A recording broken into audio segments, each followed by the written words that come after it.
Hi hello ನಮಸ್ಕಾರ ಸ್ನೇಹಿತರೆ, ಮಸ್ತ್ ಕನ್ನಡ ನ್ಯೂಸ್ ಯೂಟ್ಯೂಬ್ ಚಾನಲ್ಗೆ ನಿಮ್ಮೆಲ್ಲರಿಗೆ ಸ್ವಾಗತ. ಜಿ ಕನ್ನಡದ ಜನಪ್ರಿಯ ಧಾರಾವಾಹಿಗಿರುವ ಮತ್ತು ಟಾಪ್ 1 ಧಾರಾವಾಹಿಗಿದ್ದ ಪುಟ್ಟಕ್ಕನ ಮಕ್ಕಳು ಧಾರಾವಾಹಿಯು ಕೊನೆಗೂ ತನ್ನ ಕತೆಗೆ ವಿದಾಯವನ್ನು ಇಂದು ಹೇಳಿದೆ.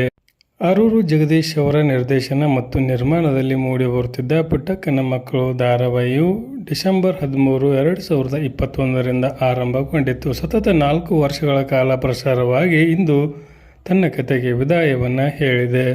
ಸಿಂಪಲ್ ಆಗಿ ಅಂತಿಮ ಸಂಚಿಕೆಯನ್ನು ಪ್ರಸಾರ ಮಾಡಿ ತನ್ನ ಕತೆಗೆ ವಿದಾಯವನ್ನು ಹೇಳಿ ಹೊಸ ಧಾರಾವಾಹಿಗೆ ಅವಕಾಶವನ್ನು ಪುಟ್ಟಕ್ಕನ ಮಕ್ಕಳು ಧಾರಾವಾಹಿಯು ಮಾಡಿಕೊಟ್ಟಿದೆ. ಸಾಕಷ್ಟು ಬಾರಿ TRPಯಲ್ಲಿ ನಂಬರ್ 1 ಸ್ಥಾನವನ್ನು ಪಡೆದುಕೊಂಡಿದ್ದ ಈ ಧಾರಾವಾಹಿ ನಂತರ ಆ ರೀತಿಯ TRPಯನ್ನು ಪಡೆದುಕೊಳ್ಳುವಲ್ಲಿ ವಿಫಲವಾಯಿತು. ಯಾವಾಗ ಮುಗಿಯುತ್ತದೆಯೋ ಅನ್ನುವಷ್ಟರ ಮಟ್ಟಿಗೆ ಕತೆ ನಿಧಾನವಾಗಿ ಸಾಗುತ್ತಿತ್ತು. ಇದೀಗ ಈ ಧಾರಾವಾಹಿಯು ತನ್ನ ಕತೆಗೆ ವಿದಾಯವನ್ನು ಹೇಳಿ ಇನ್ನು ಮುಂದೆ ಈ ಜಾಗಕ್ಕೆ ಕೃಷ್ಣ ರುಕ್ಕು ಎಂಬ ಹೊಸ ಧಾರಾವಾಹಿಯು ಪ್ರಸಾರವಾಗಲಿದೆ. 1200ಕ್ಕಿಂತ ಅಧಿಕ ಸಂಚಿಕೆಗಳನ್ನು ಪೂರೈಸಿರುವ ಈ ಧಾರಾವಾಹಿಯು ಹೊಸ ದಾಖಲೆಯನ್ನು ನಿರ್ಮಿಸಿ ಗ್ರಾಮೀಣ ಭಾಗದಲ್ಲಿ ಅತಿ ಹೆಚ್ಚು ಪ್ರೇಕ್ಷಕರನ್ನು ಒಳಗೊಂಡಿರುವ ಧಾರಾವಾಹಿಯು ಇದಾಗಿತ್ತು. ಕೊನೆಯದಾಗಿ ಈ ಧಾರಾವಾಹಿಯ ಬಗ್ಗೆ ನಿಮ್ಮ ಅನಿಸಿಕೆಯನ್ನು ಕಮೆಂಟ್ ಬಾಕ್ಸಲ್ಲಿ ತಿಳಿಸಿ. ಧನ್ಯವಾದಗಳು.